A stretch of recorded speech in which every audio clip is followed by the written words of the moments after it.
Hey guys, it's me, Neil, and today we are reviewing The Cannibal Boy. So this is a visual novel. This is a visual novel horror, and if it's an RPG game, I'd like to play it. I'd like to review it. So you know what? Let's not delay it any further. Let's just start the game and let's get right to it. Oh my freaking god! I have a bad feeling about it. I was just starting the game, okay? Who's knocking? Stop it! Stop! Oh my gosh, you walk like that? Hello? Hello? No one knows what's happening? Why am I getting quickly scared, mother freaking heck? Mother freaking, and don't do that to me. It's just the start of the game. If you've heard his story, or else he might just come get you. I don't want him to get me. Please name the protagonist. Default Brucey, 8 letters max. Yeah, let's just go with Brucey. The work is partly based on a true story. Based on a true story, but partly. Oh my freaking heck. Ugh, I don't like that. Just gives more, scary vibes into the game. That's something good, but at the same time disturbing. Hey, have you guys heard of the Cannibal Boy? Huh? Oh my god.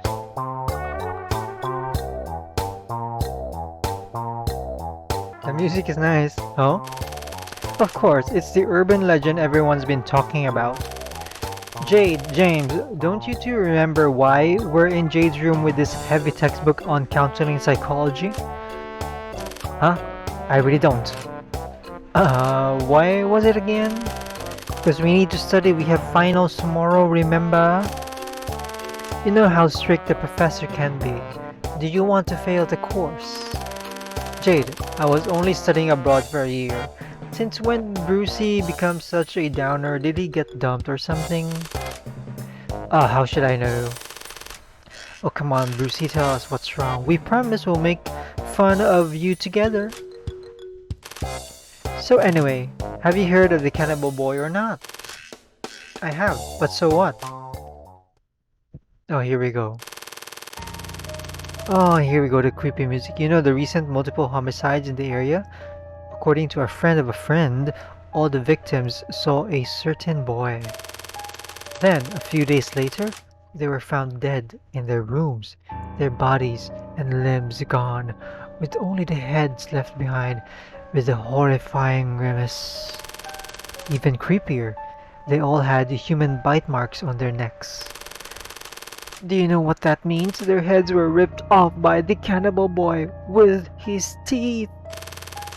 Ah, is a boy's bite really that strong?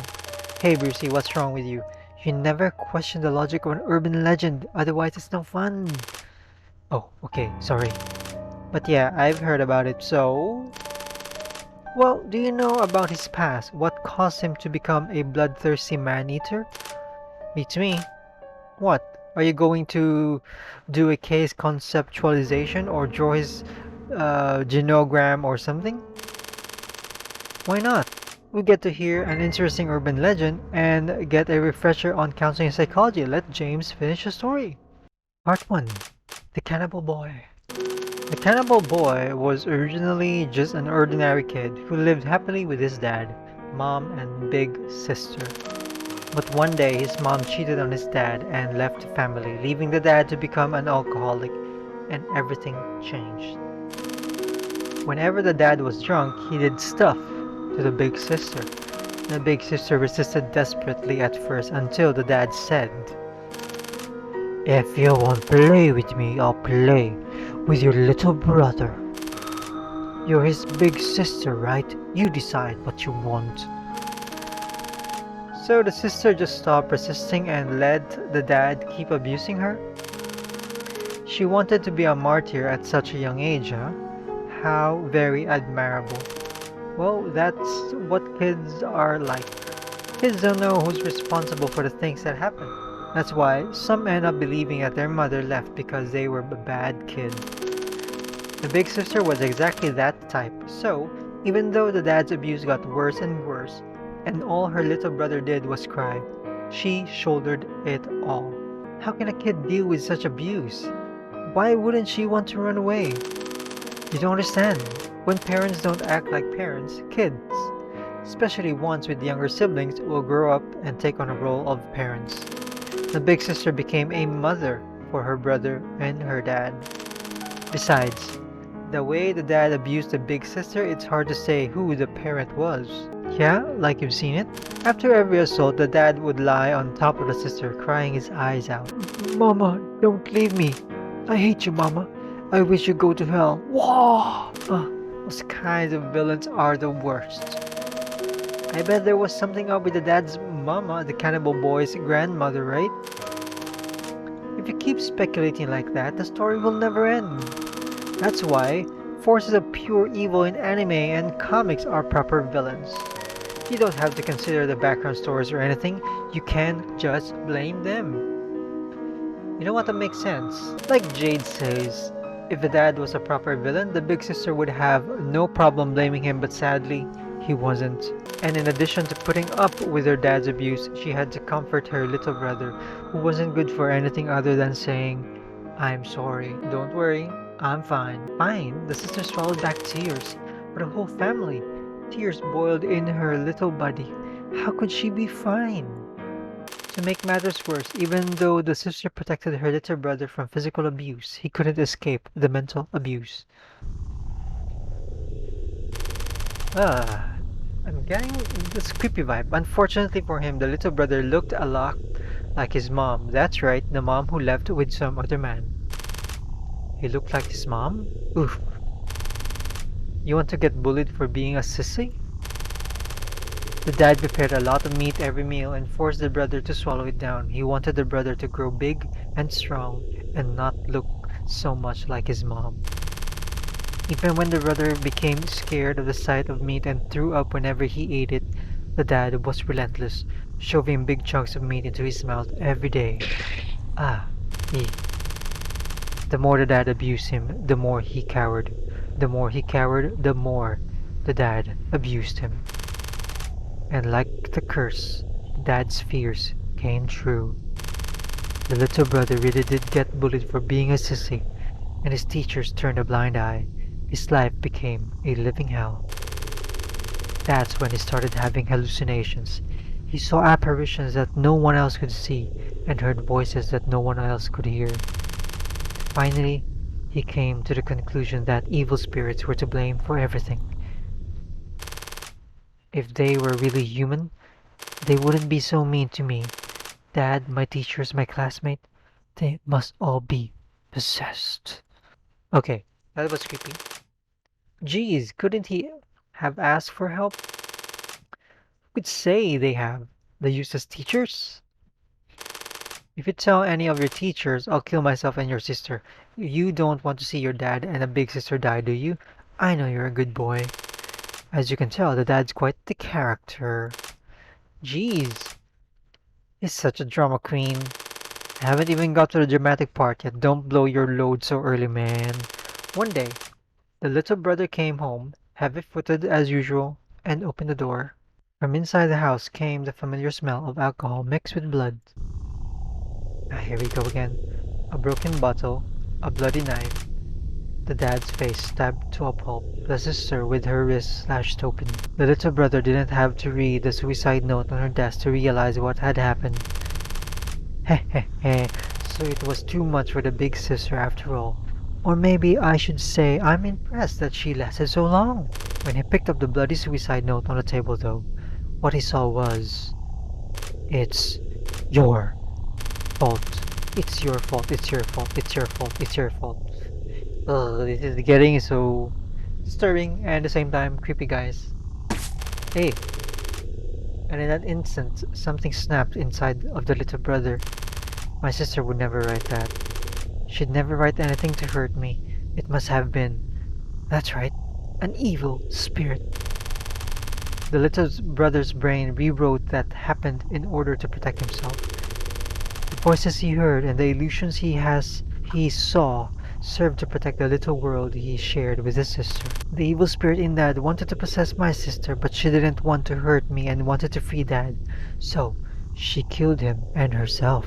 But they aren't the only ones possessed by evil spirits in this world. My teachers are, my classmates are, and so many, many more. If I don't do something to free all the people who are possessed, won't my dad and my sister have died in vain? There's a reason for all the suffering I had to endure. So, it's my turn. My turn to exorcise all the evil spirits. But I can't just leave my dad and sister behind like this. Oh, I'll pack them up and take them with me. Good thing Dad trained me to put lots and lots of meat in my belly. But it'll be a huge hassle for the police when they find the blood but can't figure out who the victims are. I've got to leave them the heads at least.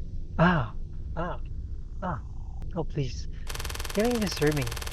So the cannibal boy packed up his dad and his sister set out on a journey to exorcise evil spirits. That's the cannibal boy's past. That's why only the heads of the victims are ever found. It's the last remaining shred of his conscience. James?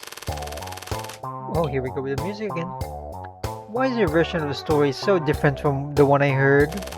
Huh? How does your version go?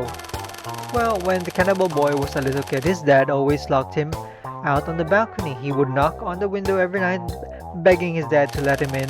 Once you've heard the story, you have to tell someone who doesn't know it yet, or he'll come knocking on your window at night and beg you to let him in. As soon as you open the window, he'll bite your head off and eat your body. Hold on a sec, Jade. So now that I've heard the story of the cannibal boy, I have to tell somebody who hasn't, or he'll come and eat me? Is that right? Yeah, is something wrong? James, you wasted time telling me this story at the risk of failing the course. Don't tell me. Yep, you got me. How can I worry about failing some stupid course when I might get eaten tonight? Why, you little... Okay, I don't care in the slightest who the cannibal boy might be coming for tonight. Hey, the real problem is that you fabricated too much of the story, James. Seriously, how could you possibly know that the dad did to the cannibal boy and his sister at home? Sure, people shouldn't question the logic of an urban legend, but you just made the stuff up. That's different. It's more fun to sext it up, though. I dare you to disagree. What? Are you kidding me? I think you're confused, my dear. Are you honestly seeking the truth in an urban legend? They're practically made to be sexed up. Okay. The essence of an urban legend is in the blending of the facts and lies. The cannibal boy's past may not have been that tragic, or it could have been even more tragic. He may not actually exist, or he might really come and eat Brucey tonight. That's why an urban legend is all about. What's the fun in knowing all the facts? Ah, does have a point. Okay, fine. As an urban legend, it's bound to have some lies mixed in with the truth. Nothing is certain. But there's one thing about your version that's definitely certain. And what's that? I don't know if the dad and the big sister were really possessed by evil spirits, but I'm pretty sure that it's your fault came from the sister herself. Oh? Why do you think that? People who are too scared to stand up to bullies shift the blame onto people who are nicer than themselves. So they bully nice people and cover from the bad people, which means everyone gets bullied by some bad person. That's not the work of an evil spirit. They're all just so-called nice people.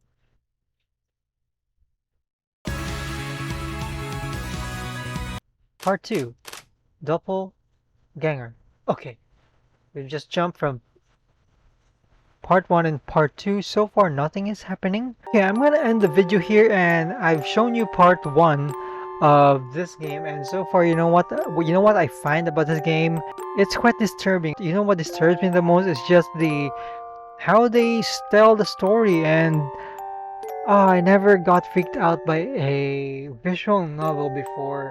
I played visual novels before, but I got freaked out because of the visuals. But this one, the story itself, kind of creeped me out. And if that creeped me out, I think this game is really good. So if you're a fan of visual novels, especially visual novel horrors, get this game. I don't think you'll regret this game. The story otherwise is also very interesting. I would say the story is sort of a creepypasta thing, so it kind of a story that you've heard before, but I don't think it'll be a deal breaker. I still think this game is good, so go ahead and buy this game if you love visual novel horrors. Go ahead and get this game. This game is good. So that's it. If you enjoyed this video, leave a like, share your thoughts in the comment section below, and don't forget to subscribe to my YouTube channel. I have more game reviews and gameplays. And that's it. Thank you very much for watching the video, and see you in the next video. Bye bye.